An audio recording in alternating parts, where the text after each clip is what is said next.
अच्छा, so there are two concentric shells. One is the inner shell and the radius of inner shell is कुछ दिया था, हाँ, capital R, and outer shell का radius 2r. So there are 4 faces out of 2 concentric shells.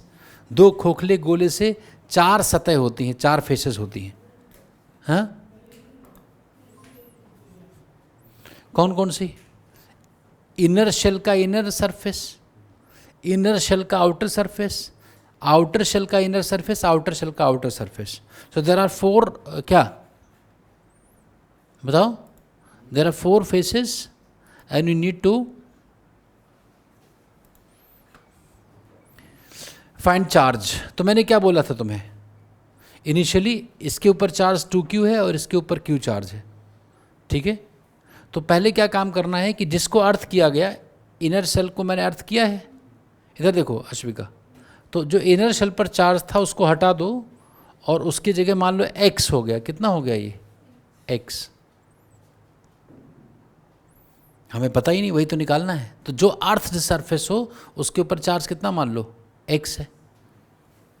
तो इधर होगा -x induce. 2 conducting surfaces जब रखे जाते हैं तो आमने इनर, अरे इसके अंदर जो चार्ज है, आउटर शेल के अंदर कितना चार्ज है x, तो इनर शेल पर x चार्ज इंड्यूस होगा कि नहीं? तो ऊपर वाले पर q प्लस x हो जाएगा. तो यहाँ जो 2q था उसको तुमने हटा दिया और कितना मान लिया कि x चार्ज है.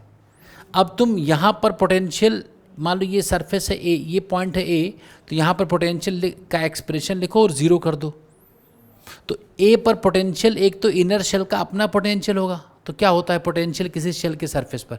KQ/R. तो a पॉइंट पर पोटेंशियल क्या होगा, जल्दी बोलो? KX/R. और आउटर शेल पर कितना चार्ज है? Q. तो प्लस KQ/2R. क्योंकि जो पॉइंट A है आउटर शेल के अंदर तो है, तो किसी शेल के अंदर जो चार्ज होता है वो हर जगह K इंटू उस पर जो चार्ज Q है बाय उसका रेडियस होता है. और इसको 0 कर दो. इसको 0 करते आंसर मिल जाएगा तुम्हें. x की वैल्यू यहाँ से आ जाएगी -q/2. देखो चाहे तो इनर शेल के इनर सरफेस पर कितना चार्ज? 0.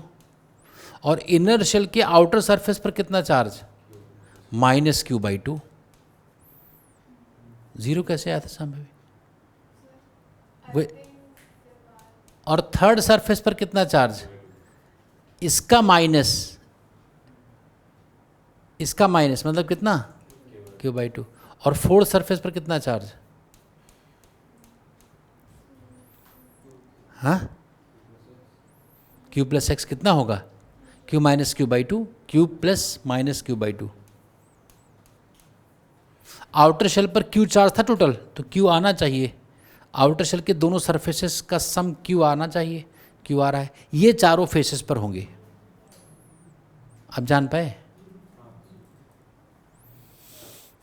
जान पाए कैसे चार्ज होते हैं?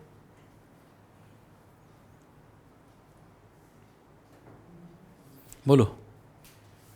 ऐसा ही क्वेश्चन और कर दूं तो अब एक करके दिखाना चाहिए तुम्हें. देखो, अगर मान लो फिर से वैसा ही कर दूं, वही है.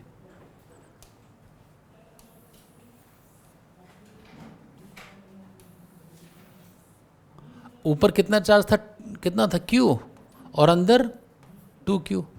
रेडियस कितना था अंदर वाले का? R. और बाहर वाले का 2R. अब मैं बाहर वाले को अर्थ कर दे रहा हूँ.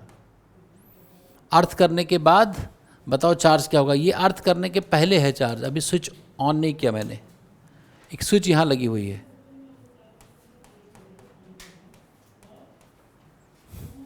स्विच ऑन करने के पहले, स्विच ऑन करने के पहले इनर शेल के आउटर सरफेस पर कितना चार्ज है? 2Q. और आउटर शेल के आउटर सरफेस पर कितना है? Q. ऐसा नहीं है. अभी बताओ, ये तो मैंने ऐसे लिखा था. अभी क्या क्या चार्ज होगा अगर ऐसा दिया जाए? सुन लो, ये चार्जेस मैंने प्रोवाइड किया है. मैंने इनर शेल को कितना चार्ज दिया? 2q। आउटर शेल को कितना चार्ज दिया? q।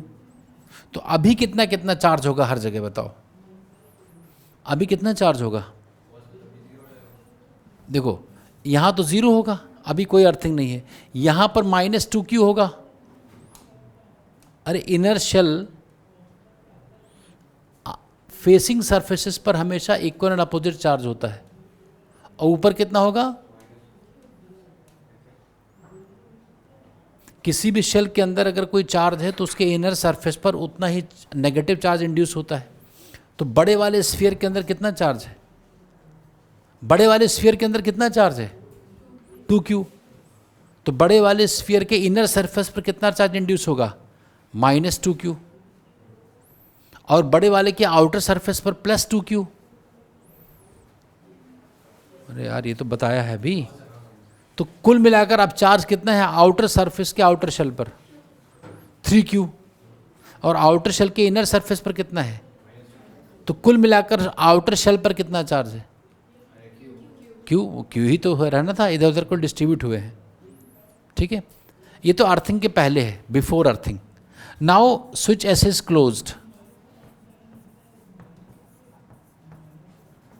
अब बताओ सारे सरफेसेस पर कितना कितना चार्ज होगा? अगर स्विच को मैं बंद कर दूं तो बताओ अब बाद में कितना चार्ज होगा हर जगह? अंदर वाले पर 2q ही रहेगा। अंदर वाला तो कोई कनेक्शन है नहीं जहाँ पर चार्ज को फ्लो कर जाए, उसके फ्लो करने का रास्ता ही नहीं है। तो उस पर तो जो चार्ज था पहले उतना ही रहेगा। लेकिन आउटर सरफेस का चार्ज जो कि 3q था उसमें कुछ चेंजेज आएंगे। तो बताओ आप कितना, क्या आंसर होगा? ट्राई करो।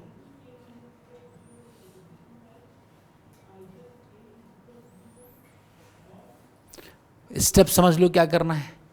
जिस सरफेस को अर्थ किया जाए उस सरफेस के सब चार्ज को हटा करके x मान लो। तो सबसे पहला स्टेप क्या करोगे? सबसे पहला स्टेप क्या करोगे? इसको हटाओगे और क्या मान लोगे? यहाँ पर क्या मान लोगे? x। यहाँ पर क्या चार्ज मान लोगे?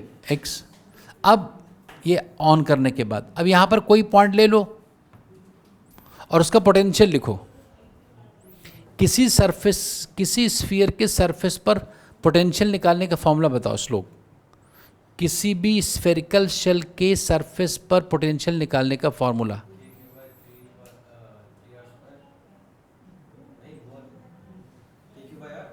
और क्या?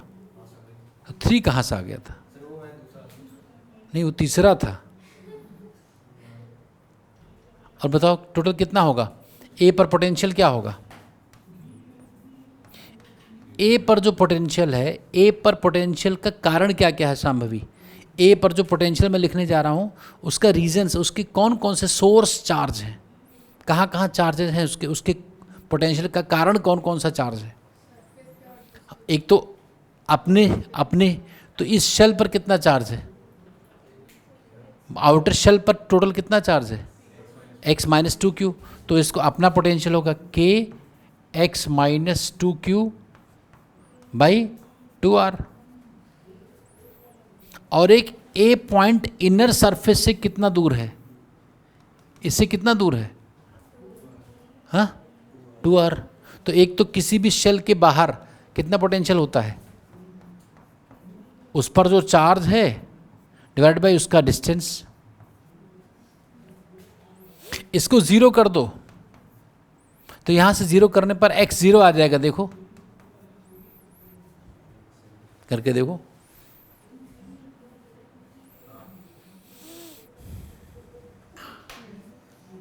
x 0 आ जाएगा। इसमें देखो इधर बच्चे रुक जाओ, स्टॉप राइटिंग। इस एग्जाम्पल में जिस सरफेस को मैंने अर्थ किया उस सरफेस पर चार्ज कितना आ गया? 0। 90% क्वेश्चंस में जिस सरफेस को अर्थ किया जाएगा उस सरफेस का चार्ज 0 हो जाएगा। ऐसे क्वेश्चंस तुम्हें मिलेंगे जब तुम एग्जाम के पहले प्रैक्टिस किया करोगे।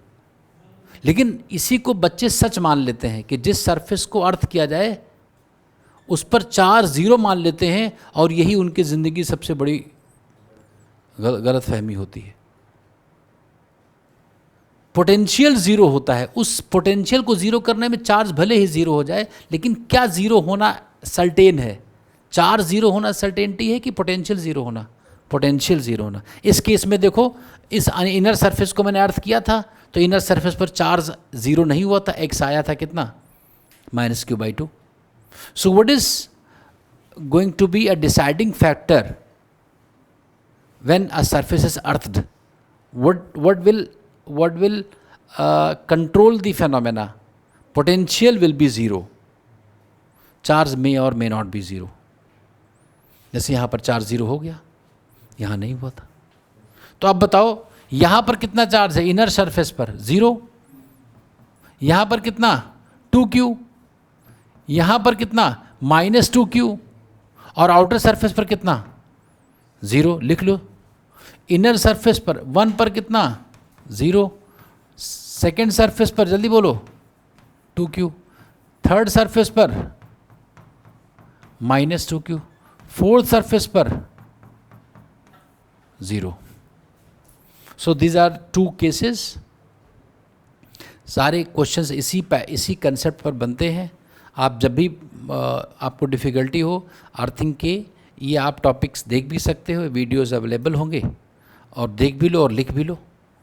एक बार फिर से देखोगे, फिर से क्वेश्चंस तुम्हें सर्च करने पड़ेंगे, या ये क्वेश्चंस मार्केट में उतना ईजिली अवेलेबल नहीं है, तो तुम्हें अच्छे क्वेश्चंस कहीं सर्च करके करने पड़ेंगे अर्थिंग के।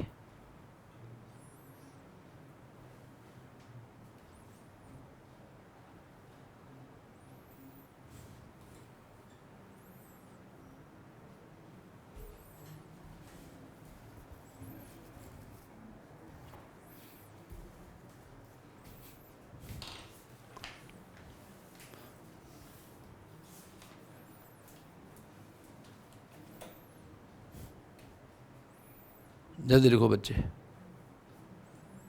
लिख लिया सारा।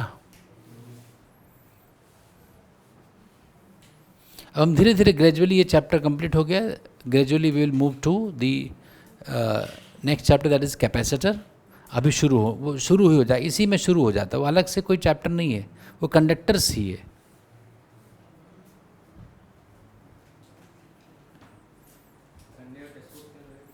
हाँ, टेस्ट पूरा इलेक्ट्रोस्टैटिक्स, पूरा इलेक्ट्रोस्टैटिक्स ये टेस्ट में आएगा संडे को।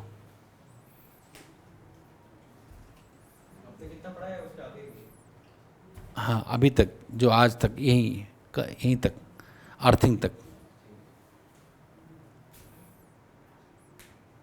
ठीक है बच्चे, बाद में ईशा लिख लेना वहाँ से देख करके। Now very important point,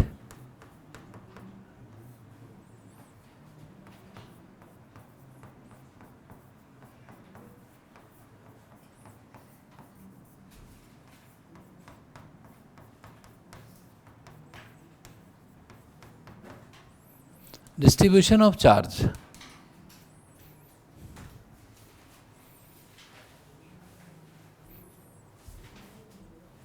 Suppose we have two parallel plates placed parallel to each other. We have two parallel plates placed parallel to each other. Let us say this plate is A and this is B. So how many surfaces of this plate you can see? दो surfaces, इधर ये infinite sheets हैं, so only 2 ये वाली side वाली surfaces, ये ऐसे रखी हुई ऐसे, अरे ये जो प्लेट है ऐसे आपको दिख रहा है ऐसे, तो ये सरफेस है, ये सरफेस है ना, ये प्लेट है ये, अरे ये मोबाइल जो है ये प्लेट है ऐसा, तो एक इधर वाला सरफेस एक इधर। So how many faces you have, यहाँ से दिख रहा है face number 1, face number 2, face number 3, face number 4। Light चली गई थी बीच में, ठीक है।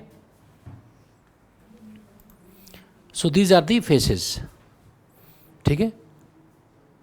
अब मान लो यहाँ पर चार्ज मैं Q1 देता हूँ इस प्लेट को, और इस चार्ज को मैंने Q2 चार्ज दे दिया, इसके ऊपर Q1 चार्ज फेंक दिया, इस पर Q2 चार्ज फेंक दिया, तो इन चारों फेसेस पर कितना कितना चार्ज होगा ये तुम्हें जानना ही चाहिए अगर तुम पढ़ रहे हो 12th में फिजिक्स, और उसमें कंडक्टर्स पढ़ रहे हो तो ये ना जानना क्राइम है.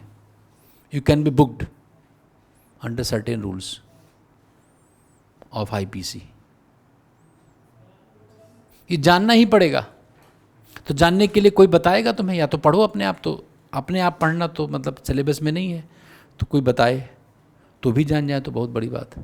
तो कैसे देखो, हमेशा देखो ये एक कंडक्टिंग मटेरियल है ना, ये थिक है, ये कंडक्टिंग मटेरियल है, तो इसके अंदर की फील्ड ज़ीरो होगी. यहाँ मटेरियल के अंदर फील्ड क्या होती है? कंडक्टर्स के अंदर जो मटेरियल है, कंडक्टर्स में जो मटेरियल है, उस मटेरियल के अंदर फील्ड हमेशा ज़ीरो होती है इलेक्ट्रोस्टैटिक्स में. As long as charges are not moving the field is zero. तो यहाँ पर फील्ड ज़ीरो होगी कि नहीं? अरे यहाँ पर फील्ड ज़ीरो होगी कि नहीं? और यहाँ भी फील्ड ज़ीरो होगी. यहाँ पर फील्ड ज़ीरो होना और यहाँ पर फील्ड ज़ीरो होने के लिए ये चार्ज आपस में डिस्ट्रीब्यूट होंगे. यहाँ यहाँ यहाँ कुछ आएगा, कुछ यहाँ आएगा, कुछ यहाँ, कुछ यहाँ. इस तरीके से अपने आप को डिस्ट्रीब्यूट कर लेंगे कि अंदर वाले पॉइंट पर फील्ड क्या हो जाए? ज़ीरो.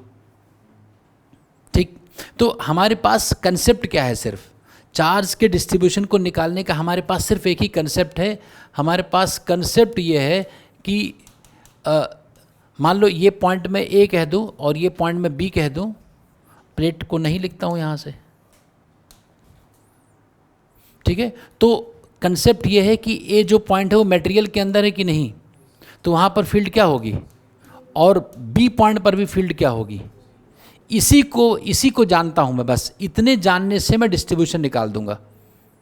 दूसरा कंसेप्ट क्या है? ये तो पहला कंसेप्ट है. दूसरा कंसेप्ट है कंजर्वेशन ऑफ चार्ज. अरे इसी चार्ज को तो इधर उधर करना है. ऐसा नहीं हो सकता कि इस डिस्ट्रीब्यूशन में चार्ज घट बढ़ जाए, क्योंकि conservation of charge is the prime important feature of charges, right. तो मैंने मान लिया चलो यहाँ पर x चार्ज है, तो कितना बचा? अरे कुल मैंने इस प्लेट को कितना दिया था चार्ज? Q1 दिया था ना, उसमें से x इधर आ गया, तो इधर कितना आया? तो ये जो मैंने लिखा x और Q1 माइनस एक्स, ये किस कंसेप्ट पर बेस्ड लिखा? इन दोनों में से किस पॉइंट को सोचकर मैंने लिखा? Conservation of charge. और यहाँ पर देखो, यहाँ पर अगर मैं y लिख लूँ तो यहाँ क्या लिखूँगा? Q2 minus Y. अरे ठीक है कि नहीं? यस या नो? Stop writing. ऐसे अब यहाँ पर फील्ड ज़ीरो करनी है, तो इस पॉइंट के लेफ्ट में कितने सरफेस पे शीट है, कितने सरफेस पर चार्ज है? एक ही. तो उसकी फील्ड क्या होगी? Sigma by epsilon not, sigma by 2 epsilon not. तो याद करो ए पॉइंट पर फील्ड सिग्मा होता है चार्ज बाई एरिया. मान लो इसका सरफेस एरिया, इस शीट का सरफेस एरिया ए है. क्या है? ए है. ठीक है. तो चार्ज कितना, चार्ज डेंसिटी क्या हुई? x by A. सिग्मा कितना हुआ? अरे चार्ज x है तो चार्ज बाई एरिया ही तो सिग्मा होता है. तो ए पॉइंट पर उसकी फील्ड, अरे ए पॉइंट पर इसकी फील्ड इधर होगी ना, इधर, राइट. बोलो तो कितना हो जाएगा? सिग्मा कितना है? x by A by 2 epsilon not. ये इसकी फील्ड आ गई कि नहीं? और मैंने बाकी कहा था कि इसके राइट में जितनी प्लेट्स हैं उन सबका चार्ज, सबका डेंसिटी एक कर दो, सबको ऐड कर दो, कहा था. याद करो कि किसी पॉइंट पर, अगर किसी शीट के किसी पॉइंट पर तुम्हें मल्टीपल शीट्स हैं और उनके कारण किसी पॉइंट पर फील्ड निकालनी हो, तो सारी प्लेट्स का सिग्मा ऐड कर दो और उसको एक बना दो.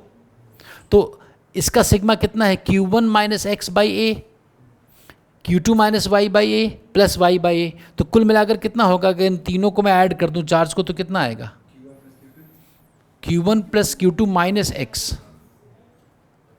अरे y कट जाएगा, बोलो.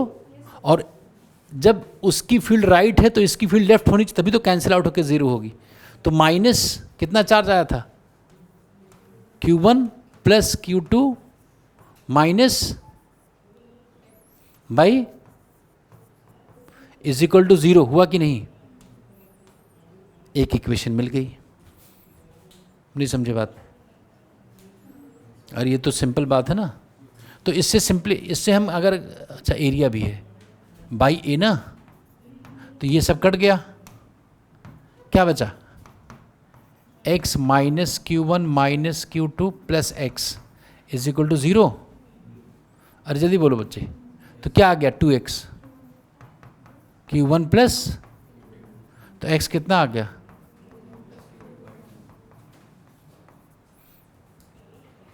तो जैसे तुम इस पर चार्ज Q1 दोगे, इसको Q2, अगर दो प्लेट्स हैं कंडक्टिंग और एक पर चार्ज Q1 इंजेक्ट कर दो इस पर Q2, वैसे ही इधर कितना चार्ज आ जाएगा? इधर Q1 plus Q2 by 2 charge induce हो जाएगा, सिस्टम का हाफ। सिस्टम में जितना चार्ज है उसका हाफ। जब x ये निकल गया तो ये भी आ गया कि नहीं? वहां भी आ गया। अरे Q1 माइनस एक्स जो बचा वो इधर आ गया। अब ऐसे ही EB इज इक्वल टू 0 पर तुम निकालोगे कि नहीं? अगर ऐसे में सिमिलरली अगर मैं एक इक्वेशन बनाऊं फिर से, अपने आप करके देख सकते हो। अगर मैं B पर इलेक्ट्रिक फील्ड को 0 कर दूं तो यहाँ Y आ जाएगा Q1 प्लस Q2 बाई 2, उसी लॉजिक से जैसे किया था।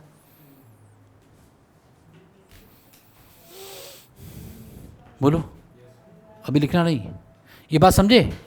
इसका मतलब क्या समझो, देखो अगर दो प्लेट्स हैं,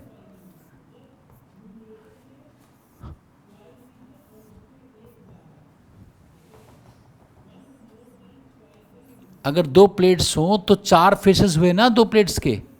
अरे यस या नो? इस पर मैंने कितना चार्ज दिया था? Q1। इस पर कितना? Q2। यही तो इसको मैंने कह दिया फर्स्ट, इसको सेकंड, इस सरफेस को थर्ड, इसको फोर्थ। तो हमेशा ध्यान रखो इधर जो एक्सट्रीम फेसेस होंगे, एक्सट्रीम फेसेस मतलब समझे, इसमें कौन कौन से एक्सट्रीम फेसेस हैं? सबसे लेफ्ट, सबसे राइट, उस पर इक्वल चार्ज होगा हमेशा। और कितना होगा? Q नेट, सिस्टम में जितना नेट चार्ज है उसका हाफ।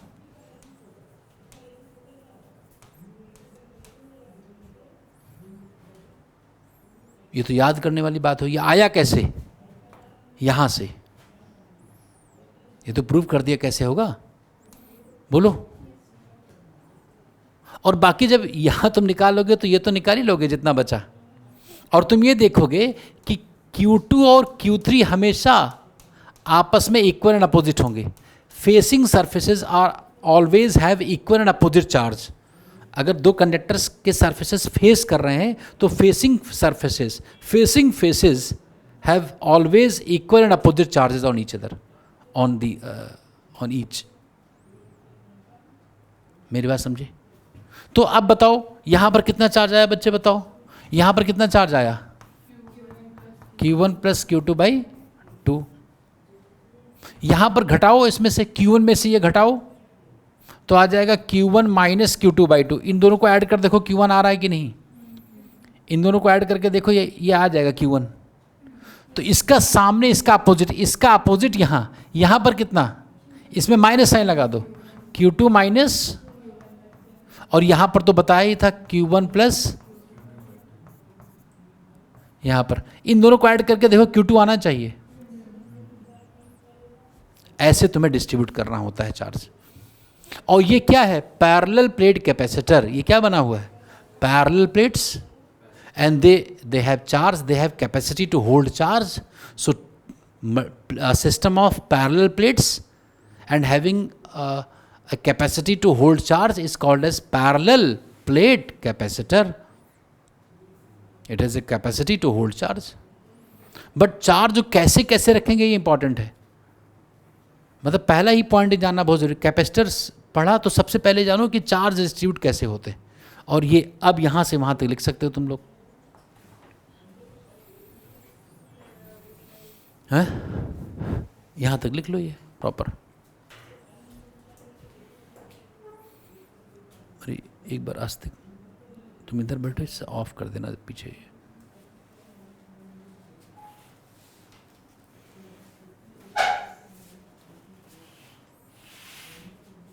ऑफ कर दो, अभी कर दो, ऑफ कर दो पीछे से।